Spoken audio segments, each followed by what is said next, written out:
Mackenzie Shirilla was just handed another loss.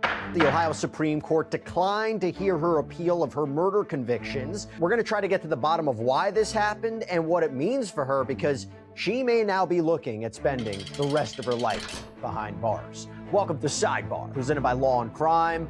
I'm Jesse Weber. If you're into content creation, maybe you're putting things out on social media. Have you ever wondered how we're able to share all of these clips so quickly on all these stories? Well, we use something called more bad news for convicted murderer Mackenzie Shirilla. The Supreme Court of Ohio has refused to hear her appeal once again. I'm going to talk about why I say once again. Remember, she drove a car 100 miles per hour into a building, killing the two passengers, her boyfriend, Dominic Russo, and his friend, Davion Flanagan, back on July 31st, 2022. She was found guilty by a judge in a bench trial. Remember, this wasn't in front of a jury. It was in front of a judge. She opted for that in front of a bench trial. She was found guilty. Now, is that she tried to appeal those convictions, and the Supreme Court said no. That's the interesting part I want to get into. And it's not like the Supreme Court here gave a full, multi-page written explanation. No, rather, there was an order that was signed by Chief Justice Sharon Kennedy that stated, quote, upon consideration of the jurisdictional memoranda filed in this case, the court declines to accept jurisdiction of the appeal pursuant to Rule 7.08b4. I looked up that rule, by the way, and it basically says the Ohio Supreme Court can either accept an appeal and order briefing on an issue, they can enter judgment on it immediately, or they can decline to accept the appeal. And I looked up the Supreme Court of Ohio, and basically they hear appeals in criminal cases that are usually about, quote, public or great general interest, so cases that are of public or great general interest, or that involve questions about the Ohio or the United States constitutions. So as we try to read into why the Supreme Court declined to hear her case, and now seemingly she might be left without any other options, right now as at least, although I'll tell you maybe something that she can do. It looks like she might just have to serve out her two concurrent sentences of 15 years to life in prison. So I want to go back into the records here, and it appears that Shirilla had filed a notice of appeal to the Ohio Supreme Court earlier this year. Then in a follow-up brief, she lays out her arguments. And that's what I want to start with, okay? And let me start with the opening paragraph of her brief. It says, quote, Mackenzie Shirilla, who was 17 years old when the car she was driving crashed into a wall at a speed in excess of 80 miles per hour, is serving a life sentence for murdering her two passengers. There is medical evidence that Mackenzie Shirilla suffered from a pre-existing medical condition that could have caused her to black out while driving. But that evidence was only cursorily referenced at trial because defense counsel, despite being aware of Ms. Shirilla's condition, did not adequately investigate this aspect of the case and did not attempt to secure expert testimony.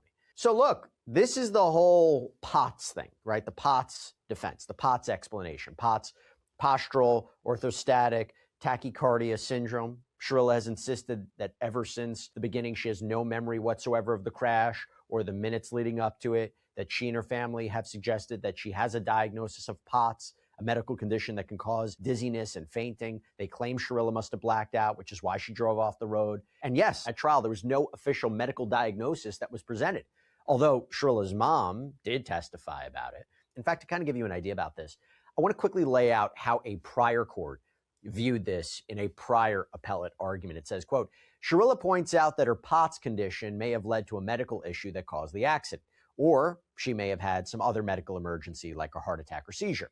Shirilla's mother informed medical personnel that Shirilla had a history of POTS, which can cause a patient to have an unusually elevated heart rate. Medical personnel did not note any cardiovascular, neurologic, joint, or muscle symptoms. No symptoms related to sleep disturbances, anxiety, memory loss, disorientation, inattention, or depression were noted, and an electrocardiogram, which was performed, revealed the electrical functions of Shirilla's heart was normal. Now, on cross-examination, a doctor in this case, it says, Dr. Sang admitted that a blood oxygen level of 82 would be abnormally low for most people. Dr. Sang further admitted that a patient with POTS may experience dizziness or a headache. Medical personnel evaluated Shirilla approximately 2 hours after the reported time of the crash. A person who has suffered a seizure or a mini stroke could possibly have recovered within 2 hours. With respect to Shirilla's physical health, Natalie, this is her mom, has seen Shirilla suffer symptoms from POTS at least twice. Natalie described her understanding that the condition can cause low blood pressure and an increased heart rate and can cause someone to lose consciousness. On cross-examination, Natalie testified that Shirilla was diagnosed with POTS in 2017 at the Cleveland Clinic. Natalie could not remember the name of the doctor who made the diagnosis. Natalie took Shirilla to the doctor after Shirilla fell to the kitchen floor on one occasion. The doctors made the diagnosis and gave Shirilla salt tabs to treat the condition. Shirilla would take the tablets or eat a salty food as needed. Since the diagnosis, there have been a couple occasions where Shirilla would feel herself feeling low in salt or woozy and would sit down and eat some crackers or another salty food. Natalie admitted that she helped Shirilla apply for a driver's license twice since the POTS diagnosis was made, and neither time disclosed the condition.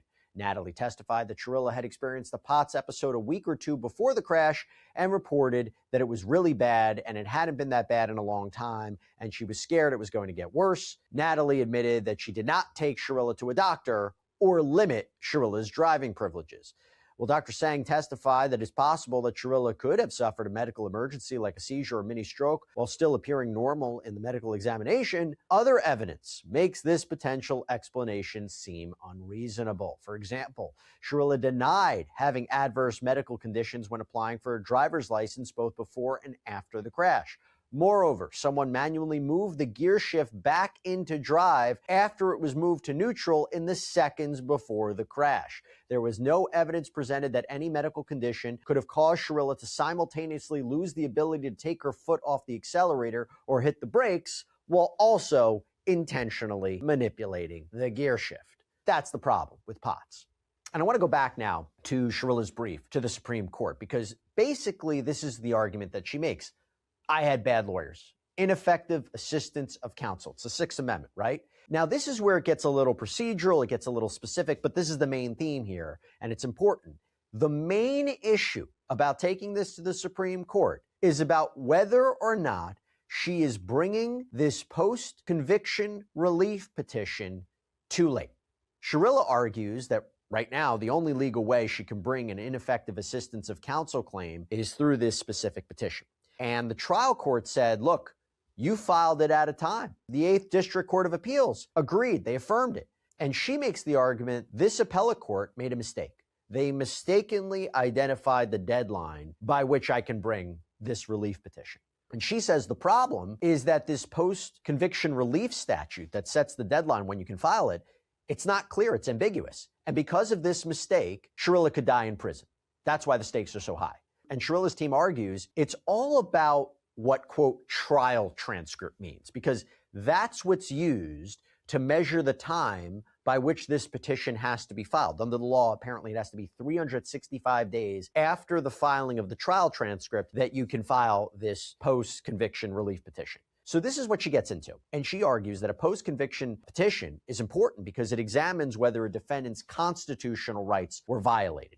It's larger. It's not just looking at the trial record. It's looking beyond that. And she says this is all about determining the deadline for when she could file. Quote, competent post-conviction counsel must understand the trial court's record before deciding what issues, if any, can be raised in a post-conviction relief petition.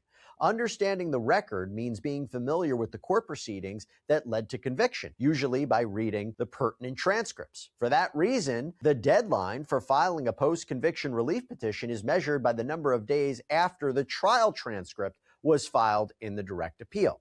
So what's a trial transcript? What's the definition? She makes the argument that a trial transcript, she says this has been a question that's fought in the courts for a long time. There's ambiguity. It's not clear. And she goes through how a bunch of different courts look at it and define it. I'm not going to bore you with all that. Here's the interesting way she looks at it.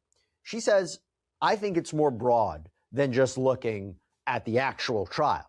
She says, let's say you have a defendant who is making an argument, is making a challenge in a petition that a defense attorney failed to call an important witness at a pretrial hearing, let's say an evidence suppression hearing. So this is before trial. And then the defendant ends up pleading no contest to the charge. The only transcript that's available is from that suppression hearing.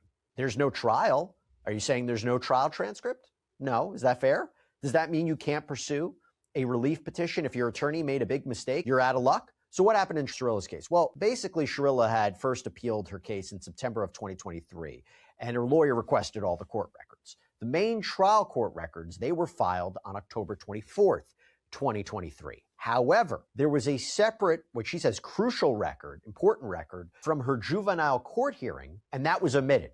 It had to be tracked down later. And by law, again, I said she had 365 days to file her next petition. Her new lawyers filed it on October 24th, 2024. So if the 365-day clock started when the main trial records, the trial transcript was filed, they were exactly 366 days late, so 1 day late. But she's making the argument, no, the clock started when the juvenile court records were finally filed.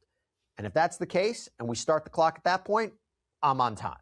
Now, the trial court, the 8th District Court of Appeals, they both rejected her petition. They rejected her arguments. They ruled that the clock starts early, that the official 365-day countdown begins the moment the main trial transcript is filed, that the juvenile records don't count. Her argument is that the juvenile court hearing is just so important to her case. It's part of the appeal. It's part of the appellate record. It's necessary for her appeal. It was necessary for her counsel to review everything, which is why the deadline needs to be adjusted.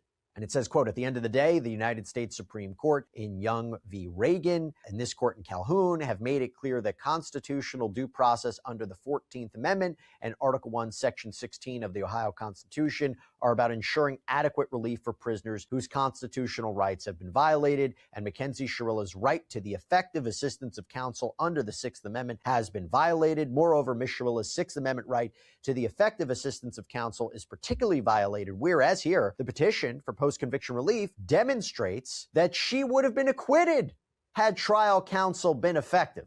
Accordingly, each of these propositions is grounded in Ms. Shirilla's constitutional rights under such circumstances, particularly when there's a claim as here that Mackenzie Shirilla was actually innocent. The principle of equitable tolling has a place at the table. Yeah, so she makes the argument she would have been acquitted if she had effective counsel. My opinion, that might be debatable, because even if Potts had been more fully explored with experts, would that have resulted in an acquittal? I can't say for sure. You saw this before. I mentioned it before. The physical evidence, the testimonial evidence, the scientific evidence, the medical evidence. Wouldn't that suggest otherwise? You know, I don't know. It's so black and white.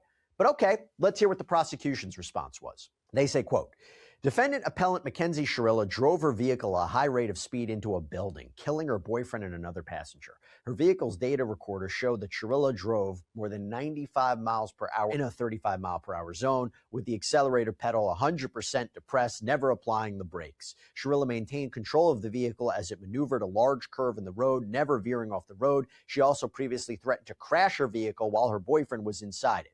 Defendant appellant Mackenzie Shirilla miscalendared the date that her petition for post-conviction relief was due. The trial transcripts were filed in her direct appeal on October 23rd, 2023, triggered the 365-day statutory clock to file the petition. She filed her petition on October 24th, 2024, which is the same day that many of her exhibits were notarized. Because 2024 was a leap year, Shirilla's petition was late by 1 day. The trial court properly denied her petition as untimely. Realizing the enormity of her error, Shirilla argued on appeal that the 365-day clock did not start until transcript of a probable cause hearing in the juvenile court was filed in the direct appeal on December 15th, 2023. The 8th District Court of Appeals unanimously and correctly rejected this argument. It noted that the statutory phrase trial transcript customarily refers to the record of the adjudicatory proceeding in which guilt was determined, and held that a juvenile probable cause hearing is not a trial. And then they say the 8th District distinguished Shirilla from another case, this Baker case, a case in which there was no trial transcript existed because the defendant pleaded guilty.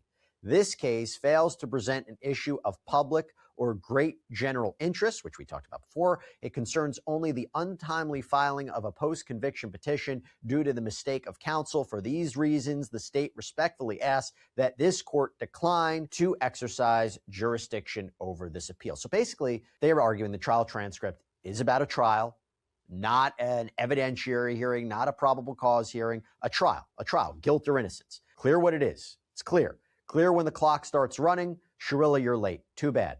And actually, I thought this was interesting because the prosecution says Shirilla herself admitted that the trial transcript, right? What's the definition? She admitted in her filing the trial transcripts were filed October 23rd, 2023. So she's defining what it is. She's saying this is a trial transcript, distinguishing it from the juvenile court hearing transcripts. And they argue that her constitutional violations claims, they're forfeited because they weren't raised earlier. They say it in their brief. I know it may seem harsh to deny a petition to a defendant that's filed 1 day late, but those are the rules. The rules are the rules. And they make the argument that every case she cites for tolling, that was a federal case involving a completely unrelated habeas corpus petition. That's a very different one. Basically, it's about whether your detention is unlawful. And they make the argument that even if an equitable tolling exception existed, Shirilla failed to establish that that exception applied.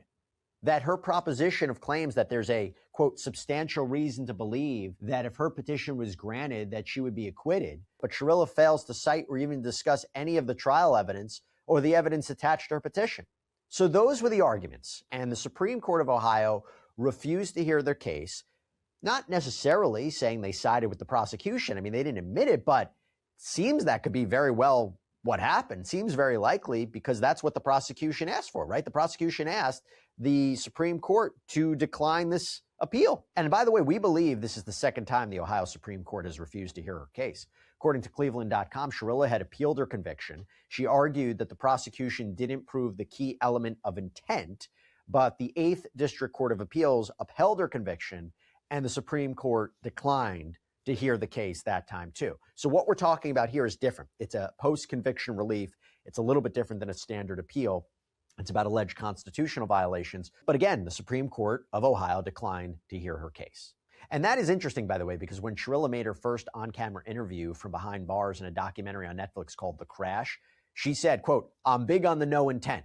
There was no intent whatsoever there. I have excessive amounts of remorse for Dominic, Davion, both of their families. This was not intentional, and I will do everything I can to prove that to the world and the families, and that's it." And I got to say, this is not surprising from the court. It appears to be kind of rather straightforward under the law, what it says. And, I read through the 8th Circuit position as well. You heard the prosecution describe it too. It's pretty accurate about how they decided it.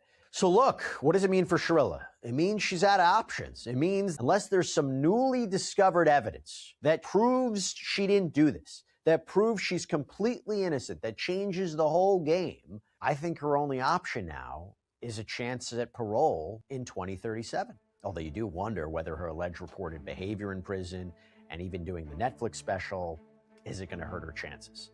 Discussion for another day. That's all we have for you right now here on Sidebar, everybody. Thank you so much for joining us. And as always, please subscribe on YouTube, Apple Podcasts, Spotify, wherever you should get your podcasts. You can also check us out on NBC's Peacock as well. If you want to follow me, X, Instagram, my News Nation show, Jesse Weber Live, Monday through Friday, 11 p.m. Eastern. I'll see you next time, everybody.